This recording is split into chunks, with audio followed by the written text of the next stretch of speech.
Before we get started, just a quick reminder that our producer, Monday Abuh's poetry collection called Puri, is now out for sale. Check it out in the link in the description. Hey everyone, welcome to another episode, the Daily Wisdom Words podcast, where every week we talk to folks who have stories, advice, and life hacks, all of which take you one step closer to that feeling of hope. I'm your host, Neil Trivedi, and today I'm so proud to be joined by Gennevieve. She has been helping women, and everyone actually, not just women, people all around the world be more self-confident and redefine beauty. It all begins from inside and what you radiate. And I'm so proud to have her on. And she's also, just for people on social media, she's known as the Bearded Lady. So welcome to our show.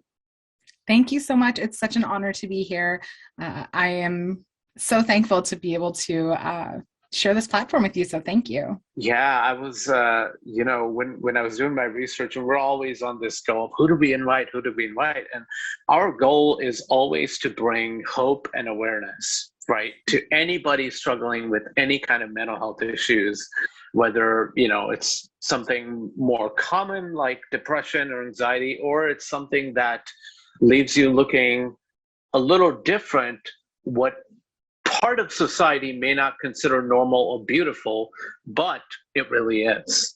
So that's why, so when I saw your story and some of your interviews, I was like, okay, you embody that, everything that we try to do to this podcast. So we just got to have you on. So we'll get a little bit into your background, but before we do that, can you define for our audience who may not be familiar, what exactly PCOS is?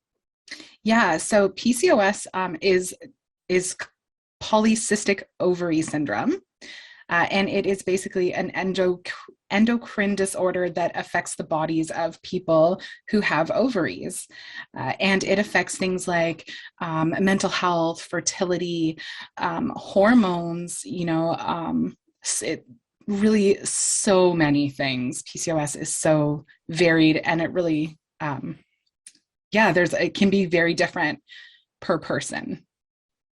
Right. And is like facial hair on women, is that one of the more common symptoms of it? I know there's a lot more than that from the inside, but is that one of like how people on the outside looking in might recognize it on somebody? Yeah, definitely. One of the biggest or most common things that comes along with polycystic ovarian syndrome is hirsutism, which is actually the facial hair. It's excessive growth of hair in typically male patterned areas of the body. So you might see facial hair, you might have body hair that's darker, more coarse, those kind of things. Yeah, so with that in mind, let's get a little bit into your background. When did you first notice like that, okay, something's wrong here, something different is happening? And obviously it is the facial hair, but when did that first start happening? And when it did, were you aware of PCOS back then? So I first started noticing when I was about 15, I guess. I noticed hair kind of growing, my sideburns, like kind of like a little bit down the side of my face. And I noticed, that my girlfriends didn't have that happening, and they had all had their cycles already, and I had not. And so at that point, I was incredibly confused and nervous. And no, I had no idea. I had never heard of PCOS before, excuse me. It wasn't until I was about 18 or maybe even 20 that I actually got diagnosed with PCOS from a doctor. But even then, it was my cousin had gone to see a doctor, a specialist in a faraway town, and had come back and said, I think that you might experience this also. You might want to get checked out. And then I did. And then I had an answer, but for a long amount of time there, I was pretty confused. I didn't have any answers. Yeah. What was like the initial reaction? So it's like, oh my God, I got to get rid of this. Did you try like methods, shaving, maybe vaccine? What was like that first impulsive reaction? Because I know, and we all have them, whether it's men, women, anytime we notice that something that makes us stand out, especially at such a vulnerable age, right? We all go into defense mode and say, okay, so did that happen to you? For sure. Yeah. Yeah. I mean, I would say that like the bullying or the teasing started like almost immediately. So for me, it was a matter of like, how can I get rid of this quickly and consistently too? I thought like I didn't know what was going on. So at that point, I was just trying to hide it as much as I could. So the removing of it, I tried many different forms of hair removal. I know that there's a story about you in the parking lot and all that. That was kind of an epiphany moment for you, and we'll get to that.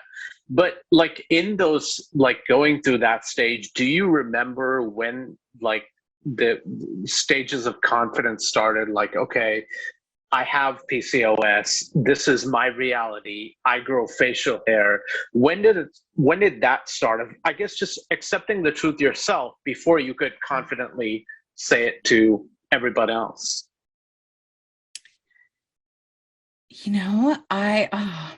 I'll say that infertility is a major focus of PCOS. So initially, when I first learned that I have PCOS, the doctors say to you, you are likely to experience a really difficult time conceiving children. And then they tell you other things. That for me was first and foremost in my mind, because I always wanted to conceive a child. And so that kind of took over for me for many years. And I just kind of, maintained the removal of the hair. But it was kind of after college, I guess, and a little bit when my eyes were opening to the ways that we as humans are conditioned and trained to think things about ourselves and our bodies. It was really that. It was when my eyes were open to the ways that we are conditioned as a society that had the biggest impact on me in my own journey of realizing that like the want to remove it and feeling like I had to remove it was actually just my conditioning and not coming from me internally, how I feel about people. I think all people have hair. Women, men, everyone in between, we all have hair. So it seemed like, to me, I mean, it's a pretty clear journey to learn to accept that. Yeah. Yeah. And it's also like that falls into, right, we saw that was so many, I know once I started like researching PCOS, I know that it's certain religious traditions like Sikh people and all that for women with Sikh women who have PCOS. I know that becomes a conflict because they're not supposed to cut their hair. So it's like they wonder if they start having facial hair, should we cut it? So yeah. But you're right. It's such a natural part of the body and it's, for all across all genders, right? So it's nothing to be ashamed of. It's just that perception of what society puts on us, right? Day and night. Yeah. And it really was, you mentioned there, like the research, and that was a huge part for me of, it was like advocating for myself and learning about my own PCOS because, the doctors can't kind of be expected to have like all of the most current and up-to-date information on all the things. So I found that the more research I did and the more that I learned about it myself, the easier it was to handle and maintain and work through. I think you bring up a very good point. You mentioned like that doctors may not have all the answers. They may tell you the gist of, okay, this is what it is. And is that they're doing because it's not like as a common thing, like, oh, you have cancer or you have skin disease, or is that just because of general, just lack of awareness overall across the spectrum? Why do you think that is? That's such a good question. I actually think that it's, a lot of things. I would say that first and foremost, I don't think that women's healthcare has been prioritized in the research, for years. Like that's never been the case.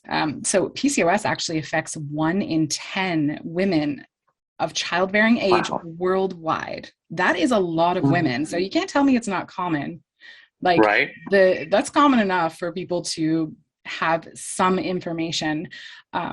I really think it's just a matter of women's health not being prioritized and women being too ashamed and embarrassed to go into their doctors and say, this is happening to me. Yeah, that's such a good point. It's strange when I was telling our producer, who also our editor who edits the episode, I was telling him about you, like, oh, here's our next guest and here's who we'll be taping. And so I told him about you, and even he's from Nigeria. He didn't know the meaning of it, but when he saw your pictures on Instagram and all that, he said, oh, wait, I've seen women in Nigeria with the same condition, but I didn't know what it was called or what it was all about. So I agree. That's a very good point of it's more common than people think, but it's probably just a combination of people hiding it because of possible shaming, and today with social media, I think let's get into that. Do you think that platforms like social media today, it's kind of half and half, right? On one hand, it's great because they give people like you a platform to speak up and help other women in similar conditions. That's how we got to know about you and wanted you on here. On the other hand, it is also, they say, the bad side, right? Where it's body shaming with one little thing because people are more interested in putting on 50 filters to create a reality that's not really true. So is social media, does it help in this kind of matter to help you bring awareness of things? Or the bad side, which one is more dominating according to you? So that's a good question. Loaded.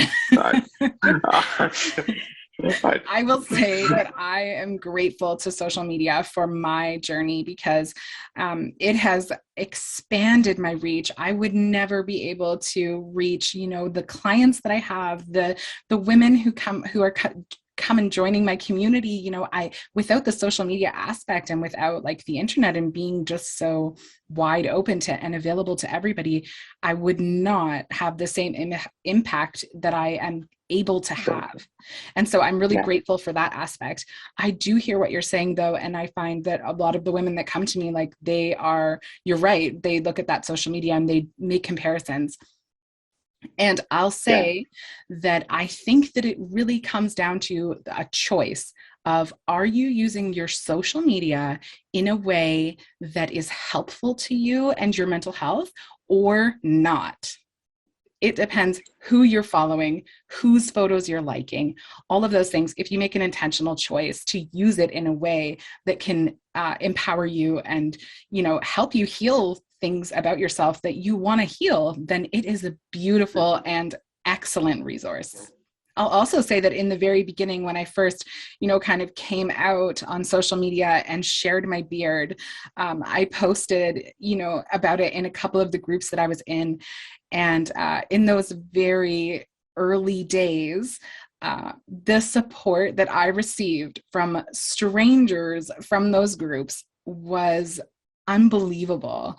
I wasn't expecting it. And I think it's almost like one of the best things to come out of kind of sharing online, because that support, like, you find it when you need it and when you find the right places that offer it. Definitely. So yeah, let's transition into that. I mentioned earlier that I know there's a moment in that was a supermarket or grocery store parking lot that was like an epiphany moment for you when you decided to sort of be yourself or come home to yourself, as we like to say on this podcast. So yeah, tell us about that. How did that happen and what made you say, this is me, I'm going to accept it and show it to the world. This is the real me. Yeah, it was, I was waiting in the vehicle and I saw one of my favorite aunts come out of the grocery store, and I hadn't been like vocal about my hirsutism yet, or my PCOS really, to anyone in my family. So my aunt saw me sitting in the vehicle, and when she approached the window, I kind of rolled down the window and I said, just so you know, I have my beard on, which, she obviously wasn't expecting. And so she came to the window and she looked at me, and then she said to my uncle who was with her, I call him Steve to protect him. She said, Steve, you don't need to come over here. Don't come over here. You don't need to see this. And in that moment, it was like, it was kind of it was a moment, I'll say. And I want to be very clear that I love my aunt and she is still one of my favorites. And the thing that I noticed in that moment was actually the amount of shame that women have of like hiding the things that we have been like trained and conditioned to hide, because that was her first go-to, like hide it, which is same. This started growing. What was my first go-to? Hide it, and in that moment, I was like, okay, I have a choice here, and I have a choice for my life of whether I am going to stay in that space of hiding it and kind of not being myself. Like I wasn't me when I was hiding it because I wasn't able to be. So my choice was really then, do I continue to hide it, or do I accept it and use it in a way that is good? And I chose to use it, obviously. But also there's more to the story, because I always knew that at some point I would grow out my facial hair. Since the moment it started, I was like, there is no way I can keep up with the removal of this hair for my entire life. No way. So I knew eventually I had to get there, and I wanted to get there. And I feel like I was given small gifts, I'm going to say, like that interaction with my aunt really did propel me forward to ask myself, do I want to accept myself? Am I ready to do that? What is the biggest misconception, do you think, about PCOS? That you can't have kids. That is completely untrue. It may be harder. However, you absolutely can. And when doctors say that to you initially, like when you get a diagnosis and they say that, it's like it hits you and then it sticks, and then it's kind of like that negative thing in your mind that, if you're trying to conceive, then it's like every month it's in your mind. When somebody says it to you, it's in there. It's like, you're not going to have kids. You can't do this. You can't do this. I definitely want to tell you, as someone who did it naturally myself, that it is 100% possible with changes. It's all about how committed and how much are you willing to do for yourself to make it happen. We're taught to love other people, but I don't think that we're taught culturally to like love ourselves and give ourselves that. Does that happen more with women, that because we have that stereotypical, the old nature of was like to teach the woman to serve the society and be there for them, right? Rather than the man who, the man goes out and wins the bread and all that. Do you think that happens still today, even in the 21st, in females more is, from a very young age, look out for others before that instinct of care for others, love others before you love yourself? 100%. Yeah. I spend a lot of my time watching things, with my son, and I'm going to always bring it back to like the cartoons, the books we read, what those foundations are that we're starting our lives on. And in the books, like when you look at the pictures, it's a lot of the time the moms who are caring for the kids. Like you see the moms doing those kind of things. And so when society places so much of a value on, you caring for others, and I say moms because that's typically the root, but moms, partners, your, parents, friends, like everyone, women are nurturers, and we have that naturally. But I think that it's like how we care for other people has become the value that we're kind of like measured against, how we care for other people and how we look as women. So those two things right there make it difficult to prioritize yourself and see yourself as anything other than your physical body. I think more than men, for sure. Yeah. For sure. Yeah. Did you, I mean, when you were starting on this journey, was that ever a struggle for you, like prioritizing you time versus your family and things like that? Did it ever become, okay, I have to sit down and think about how am I going to do this? Or did you just go out there and say, no, I know how to do it. I can still create a balance. I can still serve myself and my family. So was that a struggle, or did it happen more organically?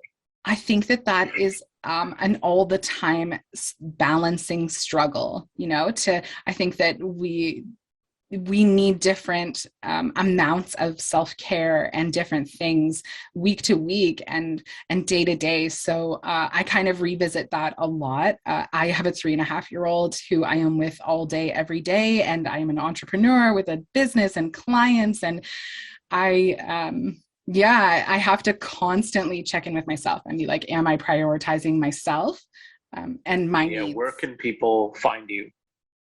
So they can find me on Instagram at Bearded Lady G, my Facebook at Bearded Lady G also, or my name.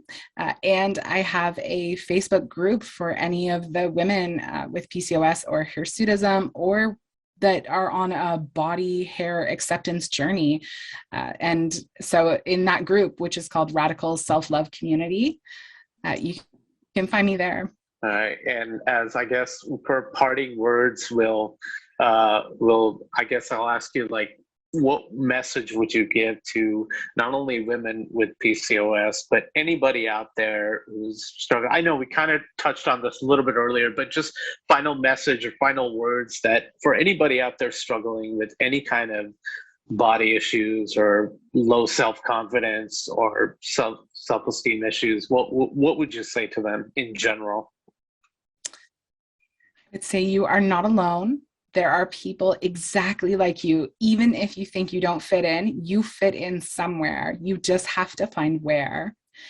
And prioritize your mental health, because it's not about all of the other people in the world. Your journey is about your one journey. So how are you going to spend that journey prioritizing other people's mental health and their opinions, or yours?